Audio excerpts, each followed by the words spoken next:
Very brief introductions because, frankly, you don't want to hear from us. I just want to say very briefly, so there are actually 4 entities that are sponsoring this this conference. This shows the collaboration interdisciplinarity here at Duke. I want to make sure I get our names right. We have the Center for Innovation Policy that Artie and I run, the Duke Center on Law and Technology, the Duke Initiative for Science and Society, and the Rethinking Regulation Program at the Kenan Institute for Ethics. So Nita's from Science and Society, Jeff is from Law and Technology, John from the Kenan Institute. And the idea behind this, the idea behind the center that Artie and I run is the words to useful words ratio in policy debates is pretty lousy. The words to sincere words ratio, similarly pretty lousy. And so we're trying to change that a little bit by actually having useful conversations where people are not just on talking points. Again, that's the idea of our center. That's the idea of this program. That's all I want to say, because again, you all don't want to hear from me, and we can proceed down the line from here. Good morning, everyone. It's a pleasure to be able to co-sponsor this. Nita Farahany, I'm the director of the Duke Initiative for Science and Society.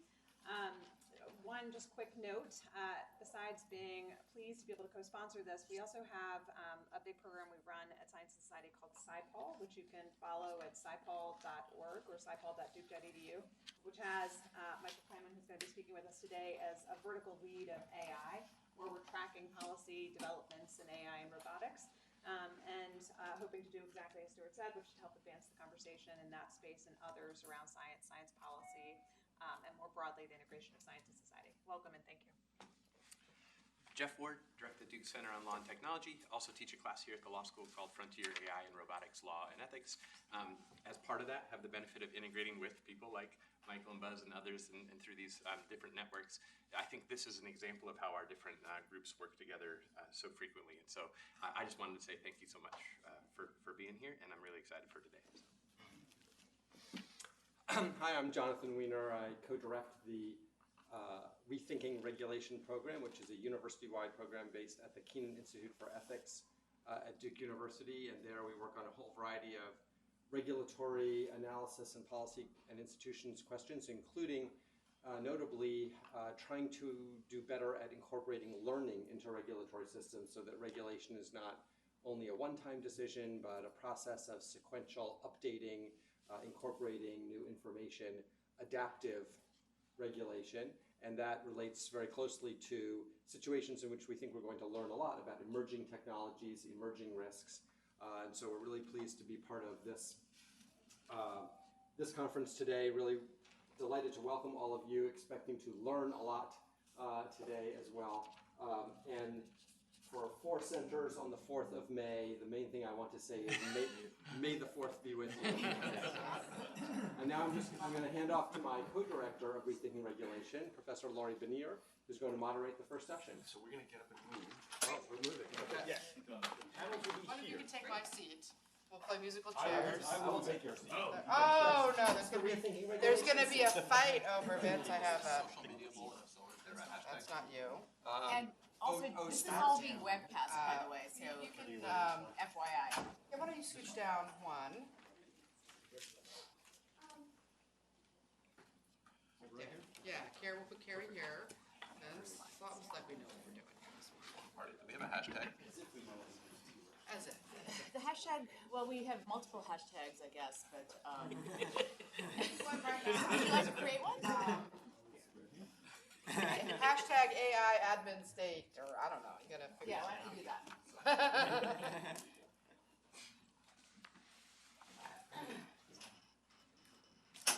Okay, give everybody a second. I'm only slightly worried that there would be people, I don't know who these people would be, who would miss the opening session and plan to be here at 9 for this. But I guess I'll miss the first few moments. All right, so I am Laurie Bennear, together with Jonathan Wiener. I co-direct the Rethinking Regulation program at the Kenan Institute for Ethics here at Duke, and I have a bunch of other titles that you don't care about. So Today, my job is to moderate this opening panel. We're very honored to have with us three experts on artificial intelligence and their potential use in law. First up, we are going to hear from Professor Ed Felten, who is the Robert E. Kahn Professor of Computer Science and Public Affairs at Princeton University and is the Director of the Center for Information Technology Policy there. And then we will hear from Cary Coglianese, who's the Edward B. Shills Professor of Law and also Professor of Political Science at the University of Pennsylvania, where he is the Director of the Penn Program on Regulation. Is it the Pennsylvania program or there's the Penn program? I wrote Penn here, but then I didn't know if I had abbreviated. Okay, and then... Not the pencil program. It's not the pencil, no. And then to open our discussion with some thoughts, we will be joined by Vince Conitzer, who is the Kimberly J. Jenkins University Professor of New Technologies, and who has a triple appointment in computer science, economics, and philosophy. So, without further ado, Professor Felten. Okay, good morning, everybody. I'm very happy and honored to be able to kick this off. So I'd like to give a little bit of perspective from a computer scientist's point of view on what this AI thing is. And I'll come at the question of what the nature of AI is in two ways. First, I'll talk a little bit about the history of the field and how that informs the way people think about AI. And then I'll give some quick lessons from the past and recent, from the recent past in terms of what we can say about the operation of AI. And then finally, I'll have just a few thoughts about the question of explainability of the results of AI. The hope is that this will be valuable in both dimensions of this AI and regulation issue, both in terms of what administrative agencies can do to use AI, and also how the emergence of AI changes the work that administrative agencies have to do. Okay, so first a brief history, and I'll start here with the birth of the field. The field of AI really started with this paper in 1943 from McCullough and Pitts. This was a logician and an electrical engineer getting together. And the key idea in their paper was that you could build mathematical structures which were inspired by the human brain, not copying or emulating the brain, but loosely inspired by the brain. And you could build those in such a way that they could do complex logical reasoning. So any operation of logic, which you could describe as a sort of logical equations, you could build out of these electrical units. And they built units like the ones shown over on the right, which I won't go into what they are, but relatively simple combinations of inputs to yield outputs. So this was kind of the birth of the field. Mathematical structures inspired by the brain, doing logical, complex reasoning. The second, I think, landmark early in the field is this paper by Alan Turing in 1950, which has one of the best first sentences of any paper ever. I propose to answer the question, can machines think? And Turing created what he called the imitation game, what we today call the Turing test, which is basically, can a machine successfully impersonate a person in what today we would call a chat room environment? And if a human judge can't tell the difference between the machine and a real person in a chat room, then we say that the machine has demonstrated intelligent behavior. So the key ideas here that have influenced the field coming down is first, that Turing defines intelligence in terms of behavior, not in terms of internal experience. He doesn't ask, does the machine have an experience of being conscious or reasoning or being intelligent? He doesn't ask, what is it like to be the machine? He simply asks, how does it behave, and does it behave like a person? And second, that the goal is to behave as a person would. So this idea became important over time, the idea that we're aiming at behavior rather than emulating or copying the way humans go about something. And what we see today, indeed, is that AI systems don't work the way that the human brain or human intelligence typically works. We simply aim at performance on task.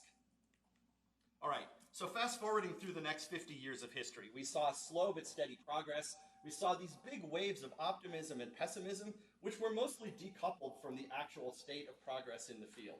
Progress in the field was more steady, but optimism and pessimism, these big public mood swings, continued through this period. And at the end of this period, around 2000, there were some major grand challenges that still remained.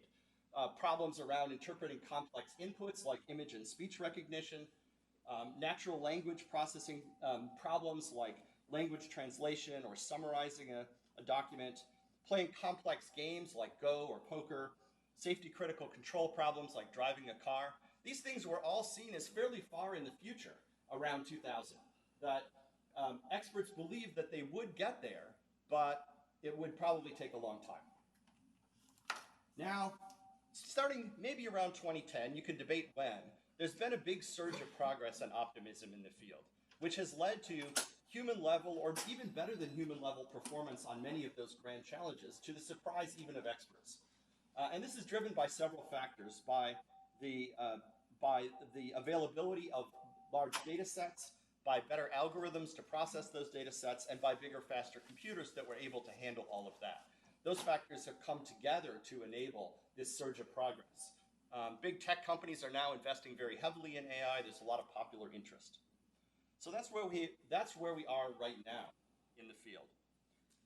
So let me now come at the question of what is the nature of AI in a different direction, by pointing to three particular lessons that I would argue have been learned in the building of systems and development up to now. So lesson number one is that AI has not been a single thing. It's instead been a set of different solutions for different tasks. And this is sometimes described in terms of a distinction between narrow AI and general AI. In narrow AI, you're focusing on solving a specific narrow task or problem, and you're developing task-specific solutions. That there is an AI bag of tricks, a set of known methods, and you combine those together along with some task-specific engineering to try to address a specific narrow task. And in that area, we've seen steady progress over the years, and that's where most of the excitement is in practice. General AI, on the other hand, is the idea of building a sort of general-purpose human-like brain, the machine brain of science fiction, that's usable for any cognitive task. It can adapt to any task or problem you give it, and it's what we deem ourselves to have. But in that area, there's been not nearly so much progress. There's some excitement, some hysteria in that area, but fundamentally, we are far from having anything like a general AI. So the AI that we have today and can expect in the near future is narrow AI. Okay. So some implications of that. One is that if we think about AI performance in comparison to human performance, that AI will surpass us on different cognitive tasks at different times, because AI is not a single thing, but it's a constellation of many things. And it might be hard to predict when a particular task becomes automatable. Okay. Lesson number two is that when AI is successful, it doesn't think like a person. If it's an intelligence, then it's kind of like an alien intelligence. So to illustrate this, let me show you some examples that state-of-the-art AI systems make. And I want to emphasize, these are systems that perform at or above human level on tasks. So an image recognition system, given this image on the left, said that that was a picture of an Indian elephant. The one in the middle it classified as an assault rifle. So not mistakes we would make. The one on the right, this was a facial recognition algorithm that interpreted this photo as being a photo of the actress Milla Jovovich, and for reference, she actually looks like that. Not a mistake that most people would make. Okay, so what's going on here? What's going on here is that the AI systems here are falling victim to optical illusions, in effect. Optical illusions that affect them, but obviously don't affect us in the same way. There are similarly other types of images or faces which we will misrecognize, but the machine would think, if it could think, are child's play. So the mistakes are different. AI errors are not like human errors. For tasks that can be done in different styles, AI tends to have a different style than humans. What's easy for AI might be hard for us, and vice versa. And this means that effective human-machine teaming may be valuable because we have strengths and weaknesses that can complement each other, but also hard to get right because it's hard to team up with an alien. Lesson number three is that on many cognitive tasks, more engineering effort or more data translates into better performance. The downside of this is typically it requires a lot of engineering effort or data, a lot of work and investment to yield substantial improvement on an AI task.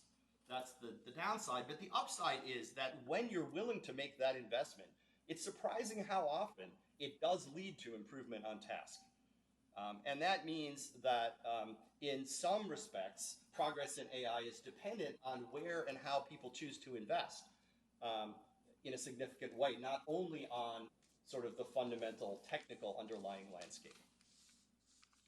Okay, so here's an example of how steady progress over time leads to improvement. This is a graph of the performance of computer chess programs over time from 1984 up until about the present. The y-axis here is ELO rating, which is the standard way of measuring the strength of play of a person or machine based on performance against other players. And the horizontal red dotted line is the best human player. So you see a research community making a lot of effort over time, leading to very steady progress over time, gradually approaching, and then going right past human performance. Steady effort over time leads to success. Okay. And one corollary of this is that machines are often worse than humans at learning from experience, but machines can have the benefit of more experience because you can gather a data set that reflects the equivalent of many human lifetimes of experience. A machine by having access to more experience than a person, can outperform a person.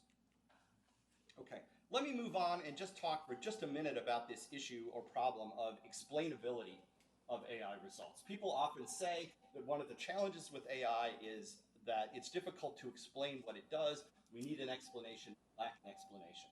And I want to say a couple things about that, because I think that's an issue that often comes up in discussions like the one today. So what does that mean?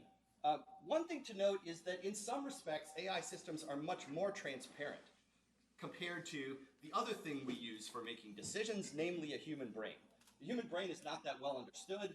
We can sort of look at the pieces under a microscope, but understanding how the behavior of those individual neurons combines holistically to yield the many and varied behaviors that we see from human brains, we don't really understand that. In many respects, we have more ability to understand both the detailed operation of an AI system and also how the parts fit together.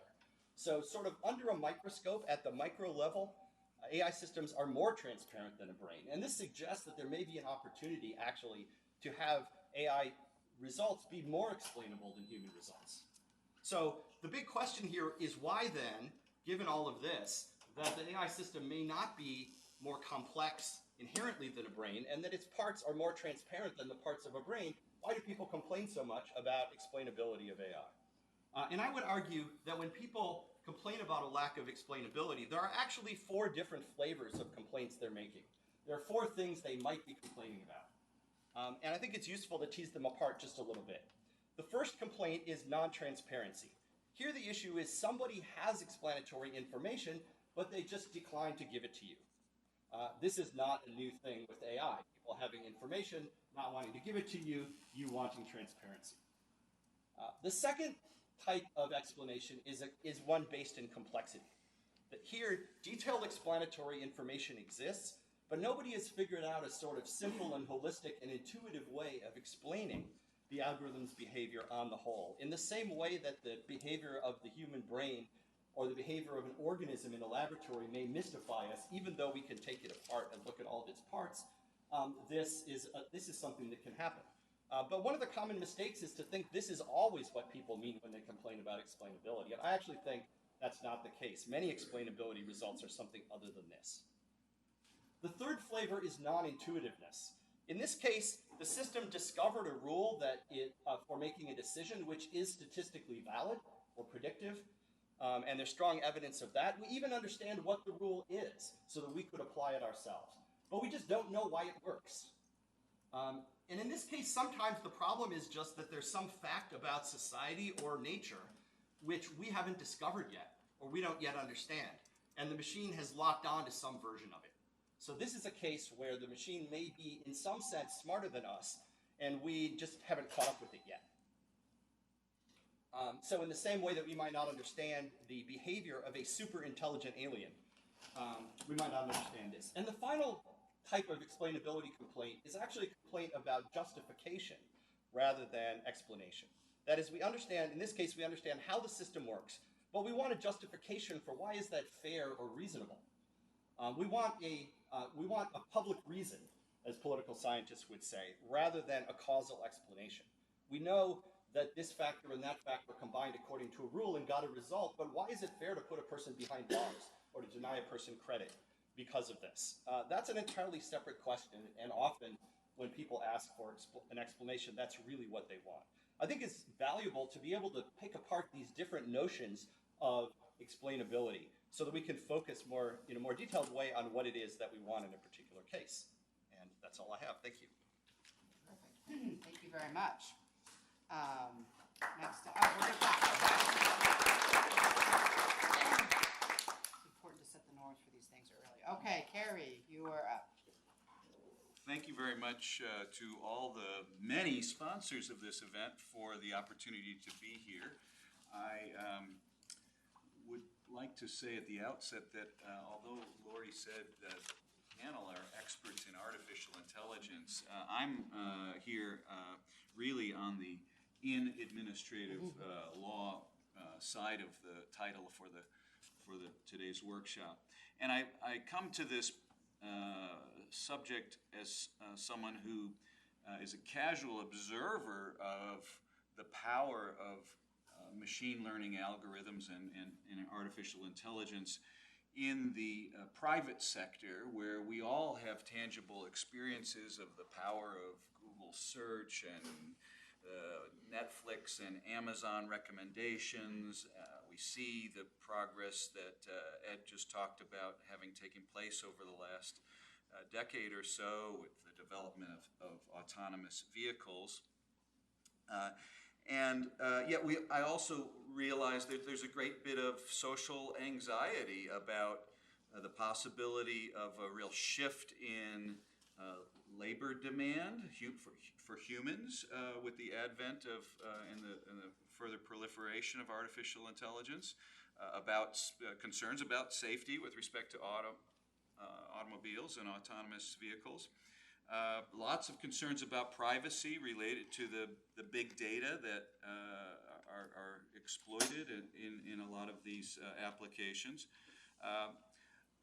And also a general set of alarm bells about what all of this means for the future of society. And when we hear people talk about, like Stephen Hawking or Elon Musk, about AI, summoning the demons that will perhaps enslave us through computerized overlords, I can't help but thinking, as someone who studies government, that those kinds of concerns must presumably be the most salient and most pronounced if government starts to use artificial intelligence. And I think it's really with that concern that I wanted to explore, and I have done so with a joint paper by myself and David Lair, who's now a Yale Law student, called Regulating by Robot.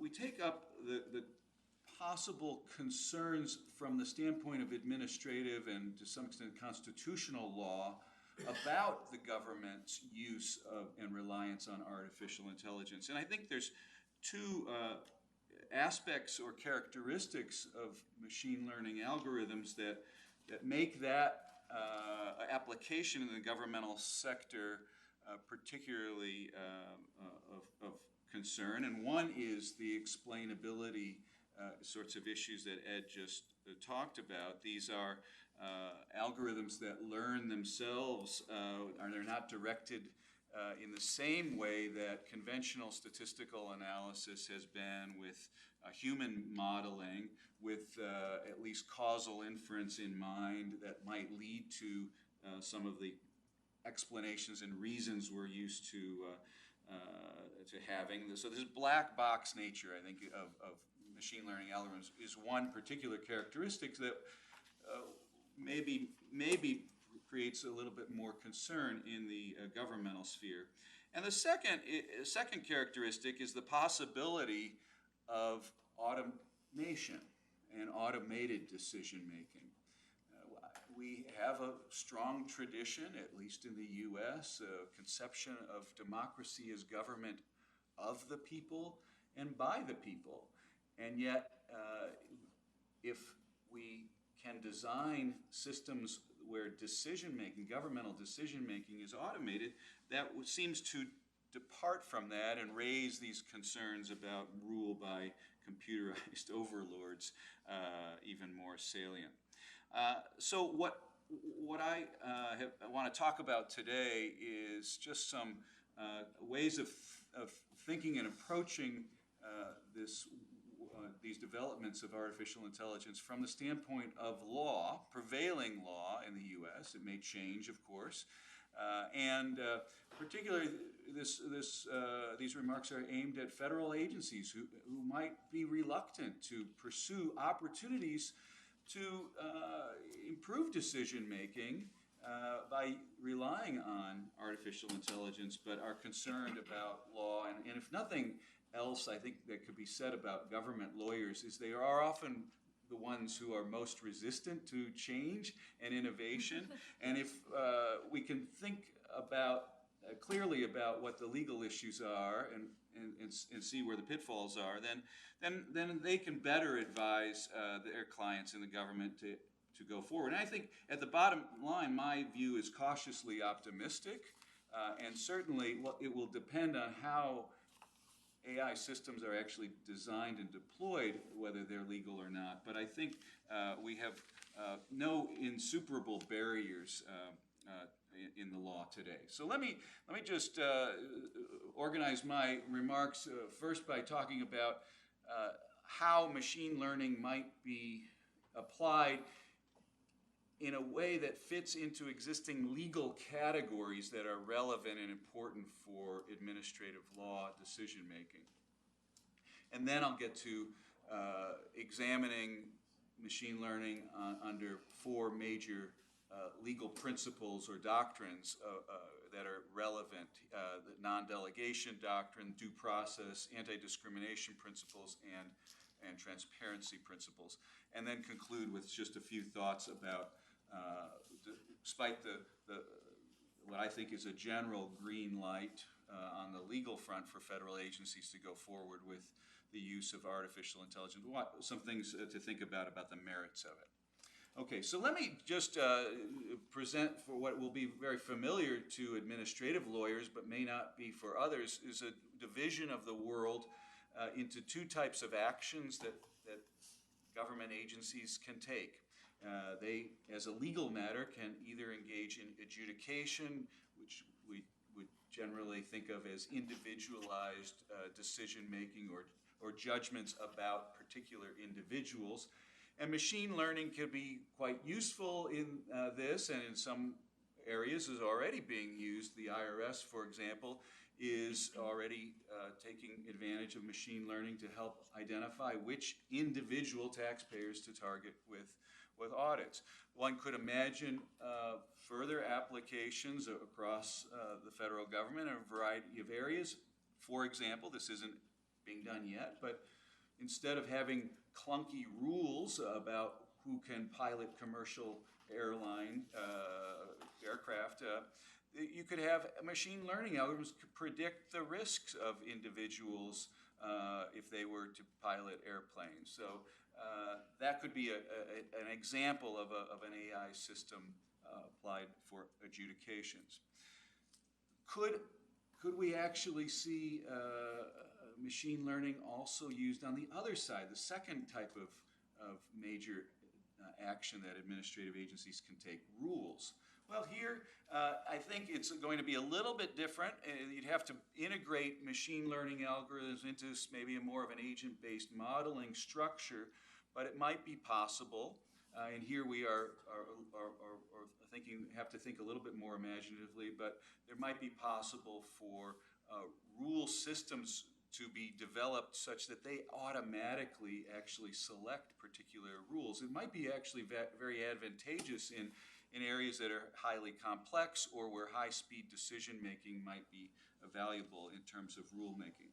Now, these two, this division between adjudication and rulemaking is important because this is where the body of law actually operates, or how administrative law divides the world.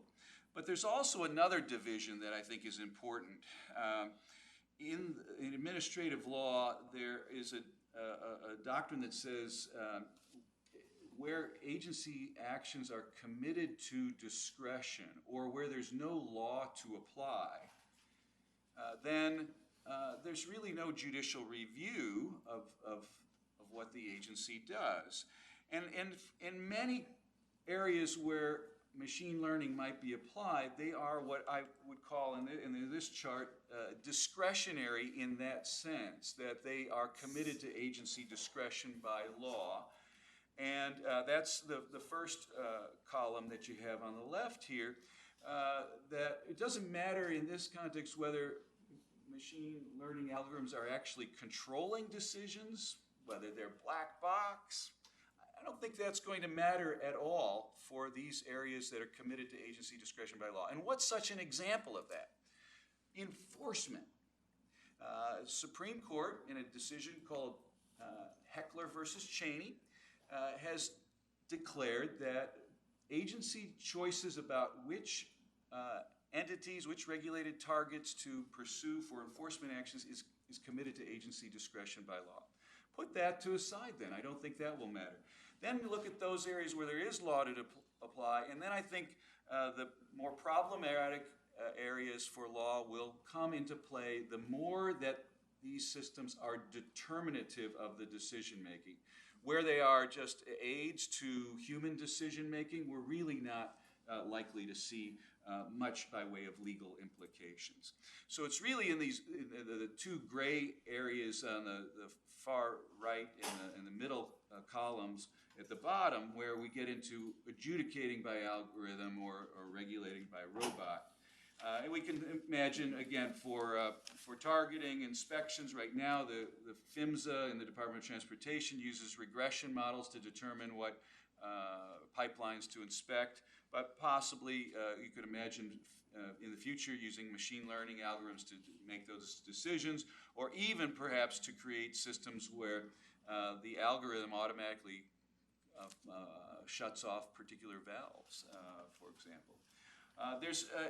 When it comes to rulemaking by algorithm, here's maybe a bit of a banal example, but I think it's a great metaphor. The city of Los Angeles has installed sensors in all the streets in the city, and they operate the traffic signaling systems by a machine learning algorithm that is black box in nature, and for any driver on a particular road at a particular time, that red light or that green light is setting a rule. And if you can think about that as what an automated rulemaking system might be, that could be applied in a variety of areas. So let me get to what the legal issues might be with respect to full algorithmic adjudication or regulatory decision making. We have a principle that makes it unconstitutional for Congress to delegate legislative authority to administrative agencies without an intelligible principle. Might this then act as a bar to delegating to artificial intelligence systems? I think not likely. A delegation requires an intelligible principle, and algorithms are only going to function well if they have an intelligible objective function. This is one of these areas where I think the use of machine learning will actually get us more precision than we probably currently have. What about the delegation to essentially a private entity, which is not really looked upon favorably in our constitutional structure? This is delegating sometimes to maybe a consulting firm that's running these algorithms, but I think here it's still not likely to cause a problem, in part because the concerns that underlie the private non-delegation doctrine are concerns about conflict of interest and bias by delegating to a private entity, and the algorithm doesn't have that kind of conflict built into it.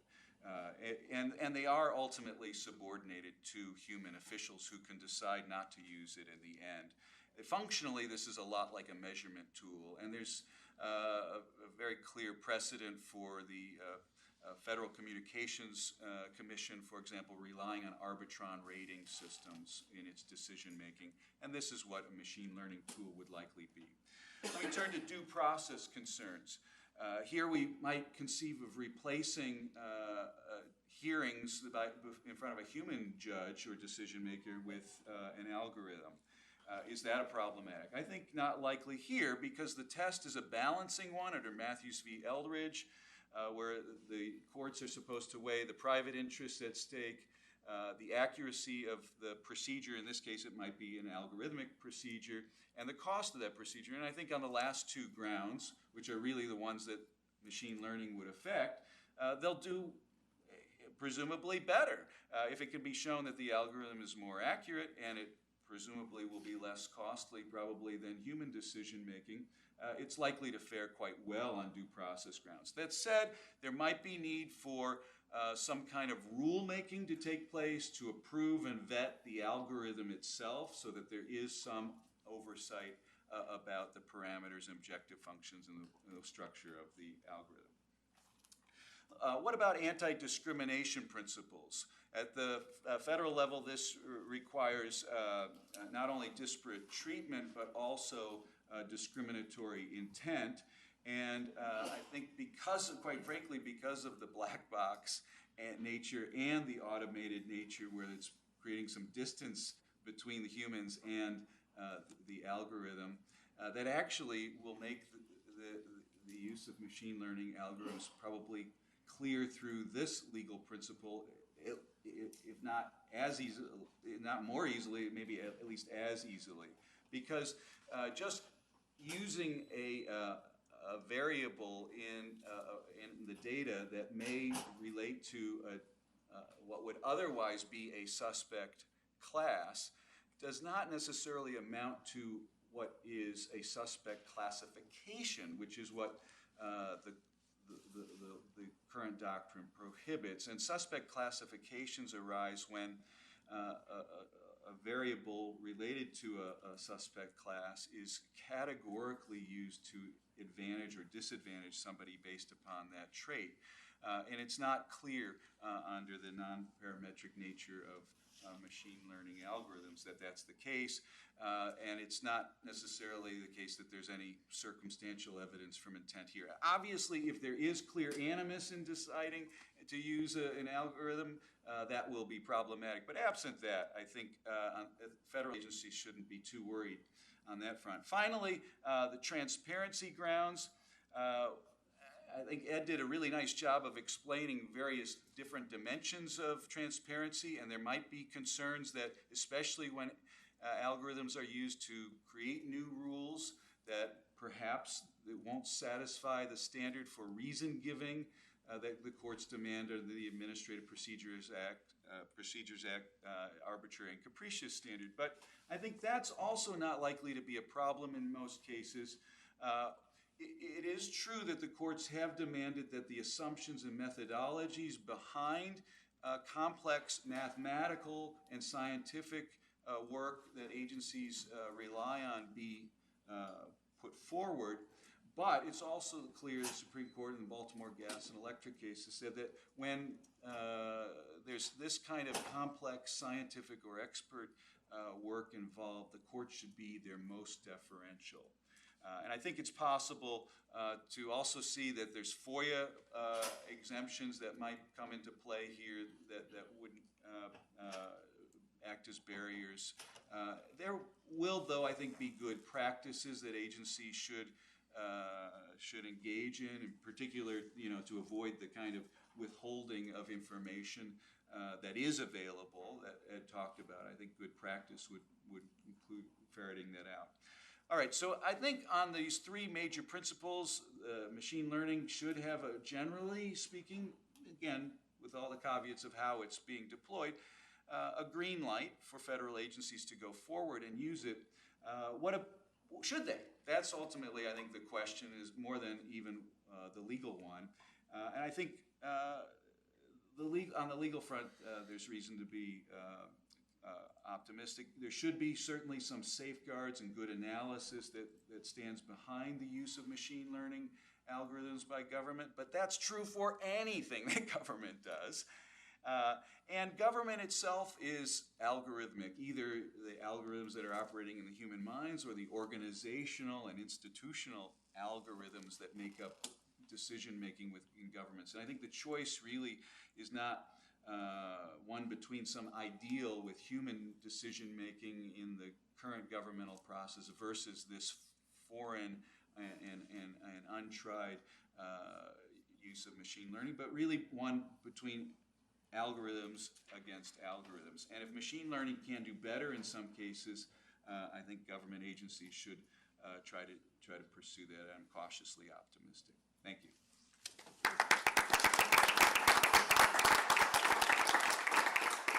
All right, Vince, it's your turn to kick us off. Thank you, and thank you for inviting me. I think Ed and Cary have done an absolutely wonderful job of setting us up for this whole day. And also in my experience, there's never a shortage of questions or discussion in these kind of venues and this particular topic. So I'll try to get to this discussion quickly. I do have some comments I want to make. I've roughly divided them into two parts, also roughly corresponding to Ed and Cary. First, I want to talk a little bit more about trying to give people some insight into what is really possible with today's AI and what isn't. So a little bit more technical. And then I'll talk a little bit about my thoughts on applying these ideas in government. So let me start with the first. So first I want to point out that AI and machine learning systems still have significant limitations. They are becoming very good at certain kinds of tasks. And what tends to characterize those tasks, I think, is that you see the same type of problem over and over again. It appears to you in kind of a standard representation, like it's cleanly formatted. And we have some kind of clear goal that we're pursuing, some objective function. Maybe somebody has labeled a lot of examples by hand and we try to imitate that. Those are the kinds of settings that AI and machine learning techniques are becoming really good at solving. But that still leaves out a lot of things as well, right? So in particular, kinds of things that AI systems are not yet good at, that we as humans are very good at, are things like having a broad understanding of the world, especially of our human world. And we're very good about thinking about social relations and these kind of things. That's still very hard for AI systems. Closely related, they typically don't have what we would call common sense reasoning. They don't have kind of out-of-the-box creativity, right? So AlphaGo is well beyond any human player, but it's never going to say, hey, if we change the rules of Go a little bit in this particular way, the game would actually be more fun. That is completely outside the scope of the kind of thing that it can currently do. So there are still some serious limitations. Of course, over time, we might get there, right? And in fact, if you look at something like self-driving cars, I think that's a very interesting kind of boundary example that in some ways, it's a very structured environment, but at the other end, it's a little bit open-ended. So I think that's just about at the boundary of what AI techniques can do today and makes it a very interesting example. And of course, it's possible that we will make tremendous progress. So I think Ed emphasized the importance of kind of steady progress, and that's sometimes not visible because it's happening at scientific conferences that people don't see, and I think that's very true.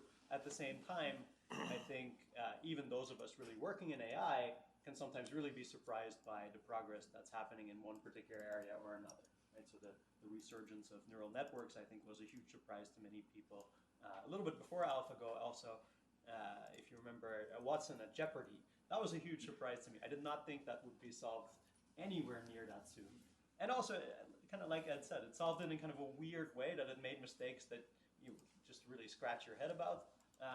And yet it was much better than human players. So it's possible that we will make tremendous progress. I think if we really manage to solve some of these problems of common sense reasoning and broad understanding of the world, then maybe really we are in this kind of Elon Musk territory, and we need to worry about kind of the deeper philosophical problems of nature of consciousness and personhood over time and so on. And I don't think it's crazy to think about those things. I've done a little bit of work on those myself recently, but I don't think that's what we're talking about here. I think what we're talking about here is more today's AI, or what we can see on the horizon, and how that will affect the administrative state. even in the kinds of limited settings that I just talked about, where you see the same kind of problem over and over again, and it's cleanly formatted, even there are some pitfalls that people should be aware of. Right? One, so to get a little bit more technical, one thing that you might worry about is a shift in the distribution of instances that you see. So to give an example of that, suppose you're using a machine learning algorithm to help you with sentencing or for setting bail, which is already being done. Now, there might be something that systematically changes in the world, right? Maybe for some reason there are mass protests with violence, and because of that, a lot of people are being brought in. And it's likely that your machine learning system has no idea of this broader context of what's going on, and is going to keep making decisions in the exact same way. And that may not be what you want. As another example, Cary mentioned this. He divided things into machine learning for adjudication, I think, and machine learning with simulations for things like economic policy. I saw an interesting talk the other day where people were trying to use Twitter data for getting a sense of what was happening in the economy. So there was a nice example there that if people are tweeting the word benefits, if the word benefits appears in their tweets, that tells you something about the state of the economy. Until the movie Friends with Benefits comes out, and then the signal is completely disturbed. Right? So that's another example. Also, the introduction of AI techniques or a machine learning classifier can sometimes cause that distributional shift as well. If we go back to the sentencing or determining bail problem that we were talking about before, suppose that one thing that you pick up on is that whether somebody attends a particular hearing is a very predictive signal of whether they will recidivate, then you might really start classifying people based on that. But if you do that and that becomes public knowledge, then maybe people will do a little bit better of a job of showing up, right? So your signal, and that might be a good thing in and of itself, but that's not something that you might have predicted would happen. So I think one takeaway from all that is that when you decide to adopt some of these technologies in government, it's good to have expertise there that can tell you about these pitfalls and that you stay aware of these kinds of things. Okay, so let me shift a little bit to the other side of things. So generally, I agree with Cary that there are a lot of opportunities for deploying these techniques in government that aren't being taken. And so in many cases, we probably need more AI in government, not less. And I've seen examples of this myself where people had what I thought was a very useful AI application that should be deployed in various governmental settings, but they had some trouble because nobody had a budget for that, right? It just wasn't, they didn't have a process for adopting this kind of technology. So that's one kind of problem. That being said, I do really think that there are potential concerns with applying AI in government, some of which there may not be in the private sector. For one, people often might not have an ability to opt out of the system, right? It's being deployed and you can't necessarily move somewhere else. Another concern is that AI might actually be used for various nefarious purposes, right? You can imagine AI could actually help you be more effective in gerrymandering. If you wanted to strategically understaff certain offices, certainly could help you with that. If you wanted to direct resources specifically towards your political supporters, it could help you with that. So I think with all those things, it's very important that we have transparency and explainability, also just to prevent those kinds of things. The point has been made also that in many ways, these algorithms could be actually much more transparent than human beings could be. And I think that is true, and I think there's a lot of potential to actually have things be more transparent in that way. At the same time, there's still a significant risk also because of this other point that Ed made, that the kinds of mistakes that these systems make are very difficult for us to understand, right? So we've become very good at understanding other people's reasons for acting and the kinds of mistakes that they made because that has had huge survival value to us. These kind of examples that Ed showed where images are being misclassified, I'm also scratching my head. I have no idea why it's doing those things, right? And that's maybe why we need to put a little bit more emphasis on transparency and explainability there, just because to people it's usually not very transparent how these things work and what kind of mistakes they make. Good. And then I think in the limit, this is maybe not as much of a concern yet in in the US or in Europe, but AI could also help you establish a kind of surveillance state that would have no precedent in history whatsoever, right? And we don't really know what would happen as a result of that. So I think that's something at least to keep in mind. Okay. Thank you. Thank you all for a great opening panel. Here's how this is going to work. I'm going to take the moderator's prerogative to ask the first question, and then we don't have name placards for everyone. So if you raise your hand if you have a question, I will write down some, descriptors here so that I can try to call on you in some reasonable order. But then when I do call on you, it's going to be difficult. The guy in the navy blue jacket. Mila Jovovich.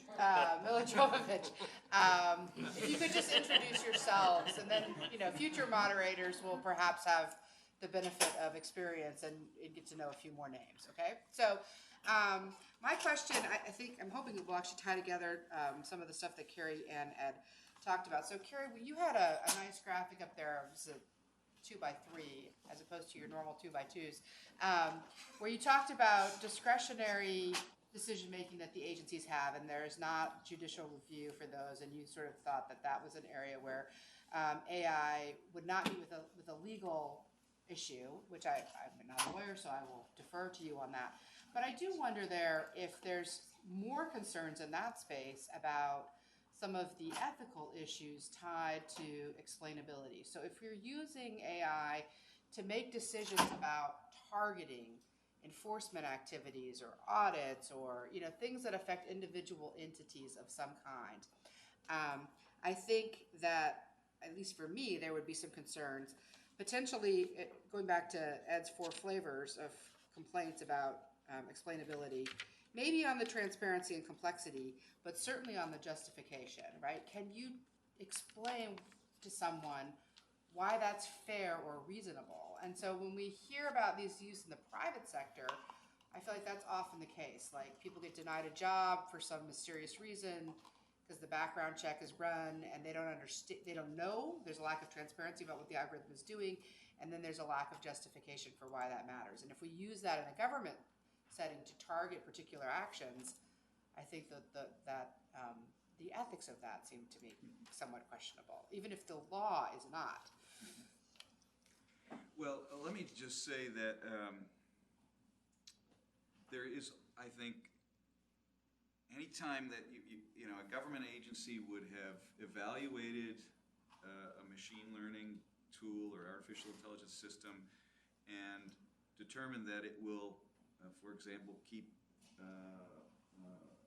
more unsafe pilots off from behind or in the cockpits than we're currently doing, or whether we're doing, this is some research we've done at the Penn Program on Regulation, using publicly available EPA enforcement data, OSHA enforcement data, and publicly available financial data, being able to design a machine learning algorithm that does a better job than OSHA currently does of identifying workplaces that will have safety problems, and improve the efficiency of that targeting by about 30%. Anytime that sort of happens, I think you have a justification. Mm-hmm. The justification is it works. And I think government is largely pragmatic. We have goals that we want to develop. The city of Chicago is trying to deal with infestation of rats in the city, and they have developed a machine learning algorithm that tells them where to put rat bait around the city. Maybe this will be a point of controversy and we can discuss it, but from my vantage point, I think the citizens of the city of Chicago are better off with a black box algorithm if it's shown to reduce the number of rats by where they place than that they need any other explanation for that. And that's the type of decision making that I think is ripe for, and these are often very narrow applications where I agree, the causal kind of model, has to be well understood and not too dynamic. But where that's the case, there's tremendous value. The EPA has hundreds of thousands of new chemicals that are being developed every year.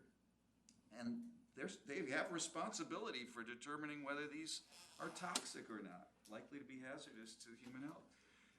There's no way you can subject all of these chemicals to animal testing, for example. So they've developed a machine learning algorithm to try to identify which of these are more likely to be problematic. Do we really know why it works? You know, in the same sense that we might with a traditional multiple variate regression model where we can identify clear variables? No, I don't think EPA does that. But if it works, that's, it seems to me, both enough for the law and in many contexts will be plenty for the ethics. Okay, yeah, Vince? So I almost entirely agree with Cary. I think so when you're talking about things like, you know, which chemicals or, you know, where is there going to be a rat infestation, I think those are probably fine. I think when you're making judgments about people, it often changes things. Right? So one of my colleagues has this example that one good predictor of how well somebody succeeds in college is how many books are in their parents' home. But it seems to us insane to use that as a criterion for admitting people into college because we're also thinking about the incentives that they face, right? We want to reward students for having done a good job in high school. We realize that if we really, you know, it becomes public knowledge that this is how we're making our decisions, everybody's just going to buy a bunch of books that they don't read. They have to afford it. Yeah. If they can afford it, exactly. They won't eat as much, but they'll have these books on their shelves, right?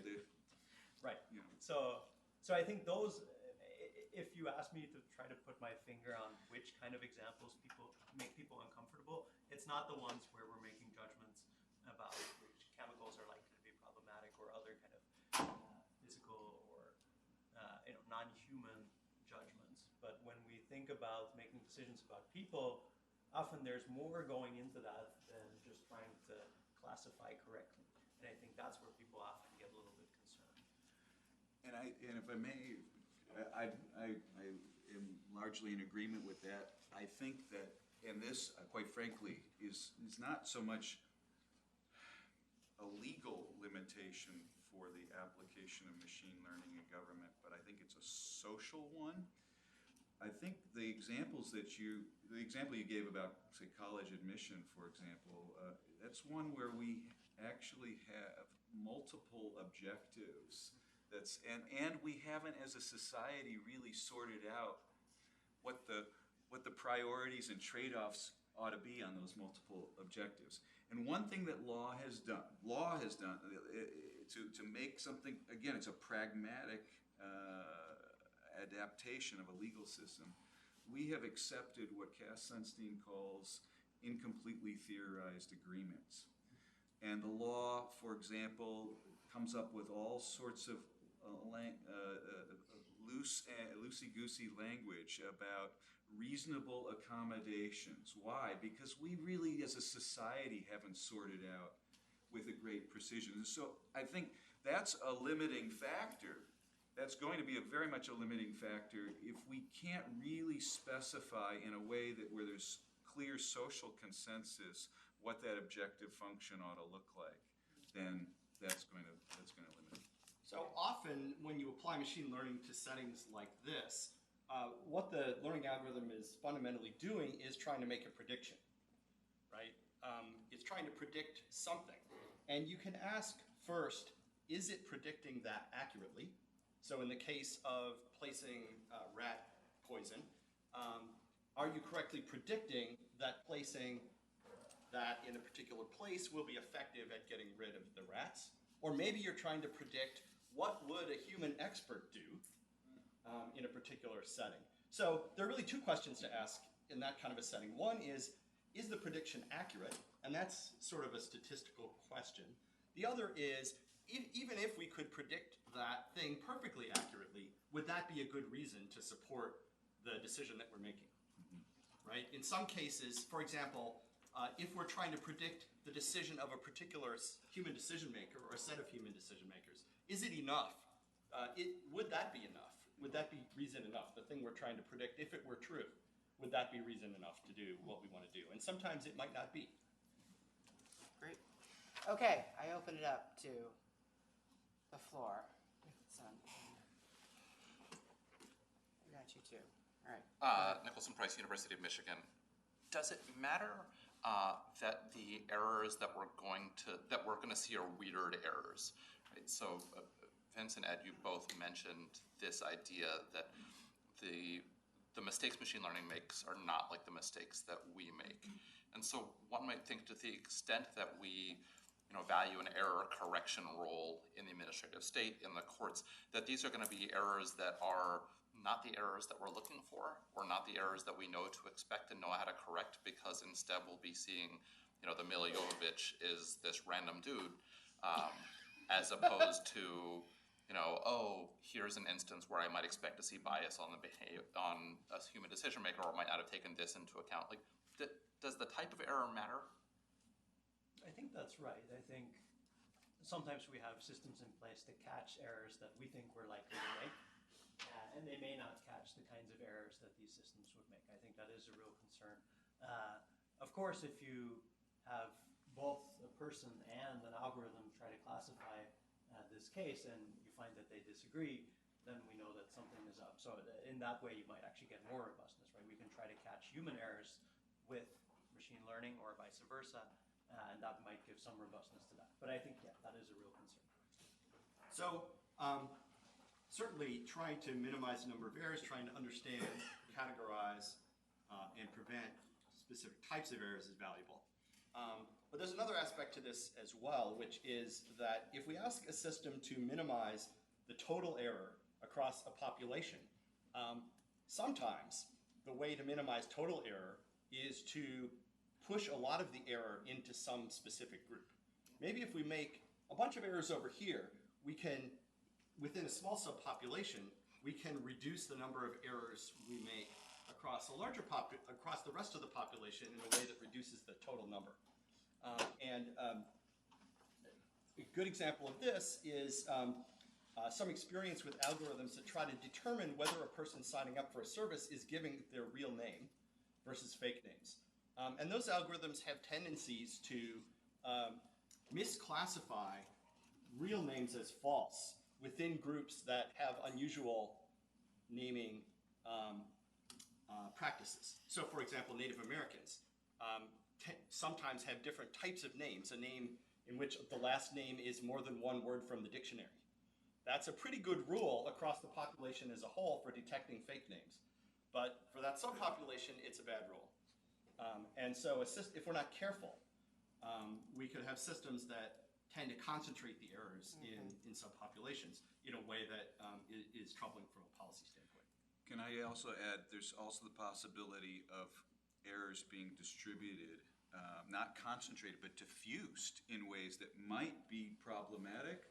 So let's take with autonomous vehicles, let's suppose that in the aggregate we can get the number of automobile fatalities down significantly in society, and let's suppose that the algorithms may ensure that this is distributed fairly randomly across society. Well, that may be problematic, because right now we have, I think, pretty much a bimodal distribution of who dies in automobile accidents. It's usually very young drivers who are driving poorly and very old drivers driving poorly. What does it mean for society now if we can't really explain why the people who die are dying or getting in auto accidents? Because, in the same intuitive way that we can right now, saying, oh, they're young and inexperienced, or they're old and maybe Shouldn't be driving. incompetent. So if we have errors if we have goals beyond just minimizing the total number of errors, we can, of course, incorporate that into the process. But we need to actually think about those things and learn from experience in order to figure out how to do that. And then we get back to Cary's point that sometimes those things are very difficult to make precise, right? Yep. And we would love to have that for our algorithm, but it's not there. Pate. Yeah, Pate Skeen from neurobiology. This actually follows up on that question of types of errors. So I'm curious if actually any of you, maybe beginning with Cary, could comment on the sort of algorithm human decision maker interface. And what I'm thinking is that what is the information that a human decision maker really needs in order to make a proper decision based on an algorithm? That's sort of a technical question, that is what do the AI people tell the human decision makers, and it's both a legal or regulator or agency question. What do I need to accept the algorithm, and what do I do with that algorithm? So what I'm thinking is, for example, if you tell me that there's a certain overall improvement in efficiency for baiting rats in Chicago, I'm not really concerned if I get the right rats or the wrong rats get killed by mistake. I'm really concerned if the wrong person gets sent to prison or deported or denied some kind of permit. So I guess the sort of question, could you comment a bit on, is it sort of, should courts, say, reviewing an agency action, be saying, well, it's a sufficient justification that it's more efficient, or you need to make a certain kind of inquiry about the kind of objectives or the kind of errors? Maybe you could just comment a little bit on that sort of legal review of the human decision maker. I think in general there's a good bit of deference that the courts have given across the board, and especially when there gets to be very complex scientific decision making. The Supreme Court in the Baltimore Gas and Electric case made that kind of clear. That should be where the courts are the most deferential. That said, I think it's also fair to say that there's always some uncertainty about how, this would be an interesting algorithmic exercise, how will courts actually review things under the arbitrary and capricious doctrine? For example, you will see certainly people making arguments that they've left out important considerations. And I think the best advice for agencies would be to try to consider that presumably those kind of concerns should be surfaced during the comment process if this is being used during a rulemaking procedure, for example, and address it.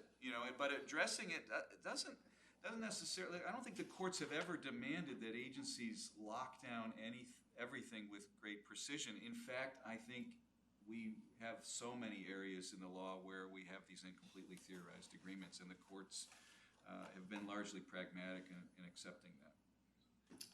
Okay, I have. Jonathan was trying to jump in, but get on the queue. All right. Well, I have a lot of people in the queue, so what I'm going to suggest, and I'm writing. You got to see my notes here. It's hilarious. Man in blue shirt next to blonde woman. Okay, so. I'm going to suggest that we collect a couple of questions, and then we're responsible collect a couple of questions, and otherwise I'm afraid we're not going to get through everybody's questions. So next up in the back corner there, man in blue shirt. They're all men in blue shirts. Yeah. I'm David Banks. I'm the Director of the Statistical and Applied Mathematical Sciences Institute. Nearly all the expert systems used by the government are developed by contractors and are protected by proprietary information. And so I wonder if in that context it's possible to have this fairness and transparency that we want to achieve. Thank you. Okay, Stuart. So maybe this relates to that a little bit. It might be that we'll actually have enhanced transparency in a couple of important ways. So right now, we often defer to decision makers who give us no information about the basis upon which they decide things. Or all they're really trying to do is say, I had a hunch. We actually have a bigger problem, which is sometimes the decision makers we have reason to believe are lying. So the classic example is, it just so happens that all of the potential African-Americans in the juror pool, I knocked out for reasons that were unrelated to race, right? And so it might actually be, if we can overcome David's good point, if we can do any interrogation of the system, that will have greater rather than less transparency about how decisions get made. Any other questions on that? Transparency? Yeah. Oh my goodness, so many. All right. All right. Yeah, Marjorie's next in the queue, actually. But let me just get Buzz and the gentleman in the blue if this is on a related point, and then there's a woman in the back also, and then we're going to have them answer, and then we're going to go to Marjorie. Yeah. I'm wondering whether, Buzz Waitskin from Science and Society here at Duke, I'm wondering whether we won't end up adopting effectively an exclusionary rule that extracts information from the decision-making process that we know is accurate, but for reasons external to the system, we decide we're not going to include them. So for example, in the criminal justice system, we exclude what we know is very pertinent information because it was seized improperly in some fashion. So even though we know the person had the murder weapon, that doesn't get introduced into the system. You can envision situations, for example, with bail decisions or sentencing decisions that we decide race is a very important predictor, but we're not going to allow race to be integrated into the system for social reasons. So won't we end up ultimately with a distorted system that will have less accurate results because we've excluded categories of information for reasons external to the accuracy of the system? Okay, and then the last. Sure. David, Elon Law and Stanford Center for Ed Society. Terrific panel. Thank you, Duke, for hosting this. Very quickly, given the time, a couple of comments. First, jumping off the point that was made earlier, I mean, trade secrecy, example, is by far the most powerful access control doctrine within this area, and is often and usually impermeable by courts precisely because they lack the expertise to interrogate, right, those that claim proprietary classifications over this information. So I'm not sure how much we can make of discretion in the courts or even in regulatory systems given the impermeability of trade secrets combined with the lack of expertise as previously mentioned. The second point is that Barocas himself and others have written about discrimination written into algorithms by virtue of human beings writing. And I'm not quite sure how we can disaggregate that, although this panel and the expertise there would give us the best answer we might come up with. The last point quickly is just the broader theory of reason-giving and democratic accountability, and whether that pushes against the broader concern, which seems to focus more on the harms associated with bad decisions, and whether there is a basis theoretically to simply say, by virtue of the lack of understanding of these algorithms and AI, it requires in democratic theory more explainability, regardless of the harms associated with bad decisions. Thank you. Okay, and the woman in the back, did you have a related question on this? Yes. Yeah, this is Tia Stewart. I'm from North Carolina Central. My background is in healthcare and nursing, and I can remember using computer-based algorithms 2000 in the healthcare sphere, both of the insurance miles or length of admissions, how long you got to stay were based on proprietary computer algorithms. So we had to make changes due to lawsuits. I can remember hospitals saying, well, how did you guys make the decision? There was no information that was released. So we had to incorporate variances, outliers, and later on, as things progressed, we used clinical pathways. We had to integrate metrics, and how we got more transparency was the software company actually sold a conversion to the hospital. And I don't think people realize that when you go into the hospital, there's a healthcare, usually a nurse, that's running your data and sending things on the insurance side, but there's also somebody on the hospital side that's running that. And that was the only way that we got any type of transparency. And there still isn't, but the hospitals know it's not going to have health insurance. So do you think there'll be that same type of progression in integrating metrics and algorithms and other things to Okay, great sets of questions about transparency and fairness and proprietary data. So I'm going to let you guys, proprietary algorithms, I'm going to let you guys take a crack at these, and then if I feel like something didn't get answered, I'll nudge you again. Yeah, Ed. So on this issue of trade secrecy or proprietary data,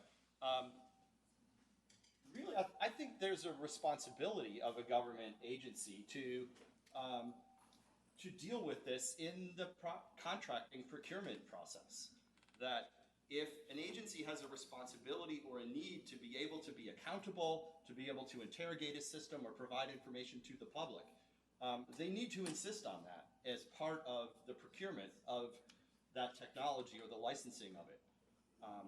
And if you do that, then they will be in a position to provide the information that they need. Now, too often they don't. And you get locked into the situation where there is a powerful trade secret claim that can be made as a barrier to accountability And but that need not be the case. And I think there's not enough attention paid to making sure that those procurements are done in the right way and making sure that you have the right kind of expertise, both from the standpoint of understanding the technical aspects of accountability, but also kind of the legal and administrative aspects of it. I think there's no other way around it other than government insisting up front that if we're going to buy this for this purpose, you, the trade secret holder, are going to need to be willing to allow at least so much transparency, or maybe construct your system in a way that provides access to enough information that we can answer these questions from the public and the courts. And we can satisfy ourselves that we are carrying out our responsibilities to the public responsibility. Yeah, Vince, go ahead. I think my notes are starting to look like Lori's. So I completely agree with what Ed just said. I think to try to answer a bunch of questions all at the same time, I think one thing to keep in mind is that the first deployment of these systems is probably not going to get everything completely right? And I think sometimes only after we deploy it will we realize that there's problems with the system. Of course, if we can catch them ahead of time, all the better.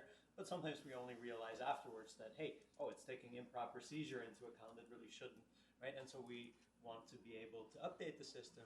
So we want to be able to understand the system, and we want to periodically reevaluate whether it's missing something that we care about. Sometimes we will not be able to predict the kind of effects that it will have, right? I think probably nobody working on social media early on would have predicted that it would lead to polarization in society, right? Maybe only find out after the fact. And so we need to put ourselves in a situation that we can analyze and then update these systems, update what our criteria are for these systems, what we want to see out of them, and continue to aim higher. I think first I would obviously Vince would be better equipped to answer the question about the exclusionary rule, but I think you're exactly right that if you start taking some data out, you may end up with it, because we don't know exactly how different data and variables interact in a machine learning algorithmic setting, that you may end up actually getting things worse for some of the people who you're trying to protect by taking, say, race sometimes out of the data set. But with respect to the larger questions about transparency, I think it's absolutely right that there's trade secret protection under the Federal Freedom of Information Act. And I mean, to some extent, in the framing of my inquiry, that should make it all the easier for federal government agencies to deploy this, because they are, they have already the legal protection for hiring contractors and who want to have protected trade secrets. That's a different question, of course, and I recognize that, than what really should we do. And I recommend, David Lair and I recommend, best practices would be to actually follow something like what Ed is saying, design this up front so that there will be some disclosure. But I don't think that's necessary. And I think it's important, maybe in this context of transparency with respect to government, to understand that administrative law has for many years made clear that the goal of the courts, when they are reviewing agency action and looking at the reasons for that agency action, is not, and there's actually Supreme Court doctrine that says, not to peer into the mind of the administrator.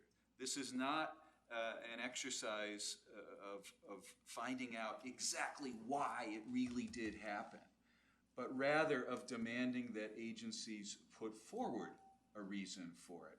And I think it's possible, even with respect to deployment of AI systems where the government's relying on private contractors and there's trade secret protection, to demand that agencies nevertheless explain, for example, how they validated the system. So we can't give you a lot of information about how the algorithm's structured, perhaps, but nevertheless, here are the steps that we took to make sure that on these objectives, we actually found an improvement. And that would be a sufficient justification under current law. we can have a discussion all day about whether current law should change, and I'm happy to have that discussion, and also should flag for people that discussion is taking place. New York City Council has had legislation introduced that would actually require the disclosure of a variety of model structures and assumptions, test data outputs, and so forth for algorithmic applications at least by the New York City government. It's not law yet, but I think we're likely to see more of that going forward. Okay, I can just add one tiny thing to that.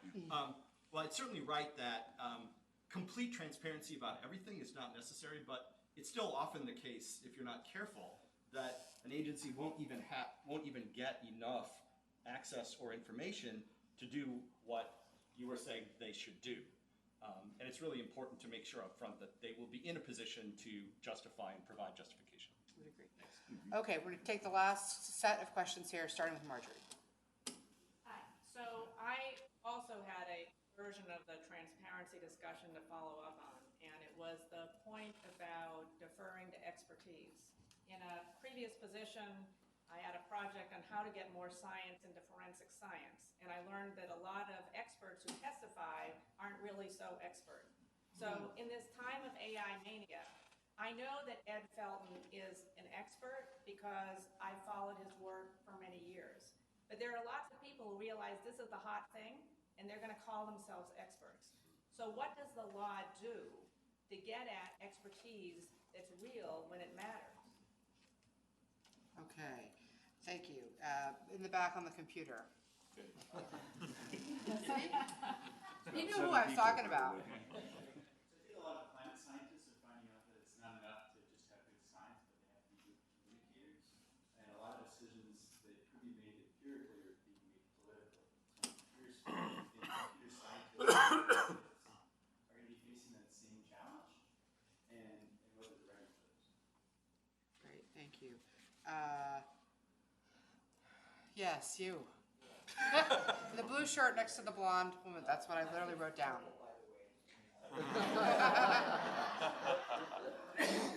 Ken Rogerson from the Salem School of Public Policy across the street. Even though, Cary, you said the courts don't look into administrators' minds, I wondered if you might. And I'm interested in the political will. If you see political will to either adopt AI in usage, encourage it, and even mandate it, I guess there's a range of options there that are possible, and I guess speaking to that, what is the political will, either on the legislative side or in the agency executive side, if any, or are we just speaking as if we'd like to see things happen that may or may not happen? And Jonathan, you get the last question.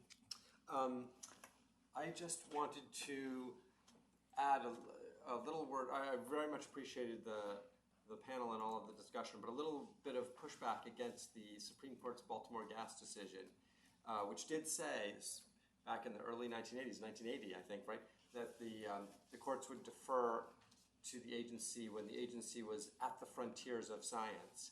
But that was a case, I think, where the agency was transparent, but taking Ed's distinction, it was transparent about the information it was using, but lacked justification. The Nuclear Regulatory Commission was saying, we will assume that nuclear waste stored in the yet-to-be-constructed federal repository will have a probability of 0 of leaking out of that repository. And the Supreme Court said, oh, that's at the frontiers of science. We defer to the agency. And I think the history since then is that the courts have rarely been so deferential on all sorts of other scientific questions. So, Daubert and many other versions of judicial review of science since then, Chlorine Chemistry Council, DC Circuit decision, there are lots of cases where the courts can ask for agencies to justify the reasoning for a scientific inference. Okay, so just to sum up, we've got questions about expertise. How do we really know, other than you guys, that they're experts? Sort of related to that, it's not going to be enough to just be a good scientist. You're going to have to actually be able to communicate this, and how are we thinking about that? And then questions about the political will, and then, Cary, if you've got a minute, you could respond to Jonathan's pushback on here. So there, you've all got 2 minutes to do that, so let's... I can follow up. First, as I indicated, I think there's certainly a good bit of uncertainty about what courts will always demand, Baltimore Gas and Electric notwithstanding. However, if you look at, and I have, and I'm happy to separately send over sites, I don't have them committed to memory, but if you look at court decisions over time dealing with complex mathematical algorithms, even there aren't cases really yet about agencies relying on machine learning algorithms, but the complex mathematical algorithms, they are citing Baltimore Gas and Electric, and they are deferring. I think the kind of frontier environment that you talked about, and I think you're accurate that Baltimore Gas and Electric is I think, very analogous to this context where we have this black box nature of what the algorithm's doing. Let me just add one thought also on the political will. I don't think we have it. I don't think there is a lot of political pressure to do this right now. The GAO tells us that 75% of the IT budgets in the federal government are devoted just to maintaining legacy systems. We would need, to do this well at the federal level, a commitment of resources, both budgetary and human capacity. Now, I think, ironically, the need for relying on machine learning algorithms might be even greater under periods of governmental austerity, right? Because I think, and that may be what flips eventually, and when people start to realize, look at what the private sector is able to do, and how they're able to save so many costs, that maybe that will drive this at least the federal government. I think there's a lot of innovation and drive at the local government levels, because they are under conditions of austerity, and they also have more immediate pressures from their citizens to get those potholes filled or get the rat problem addressed. And that's where I think we're seeing today a lot more innovation in the machine learning context. Ed or Vince, on the expertise and the need to be able to communicate questions? I'm going to say a little something about that. It is a real issue in both respects, to both of these questions. And I think in the long run, there's a couple things that make me hopeful about this area. One is that I think it's possible for the community of true experts to engage in the political process and in the policy debate in a way that is more sophisticated and strategic. And the climate scientists didn't always do that as well as they could have. That's a longer conversation for the break, perhaps. The other thing that makes me hopeful is generational change.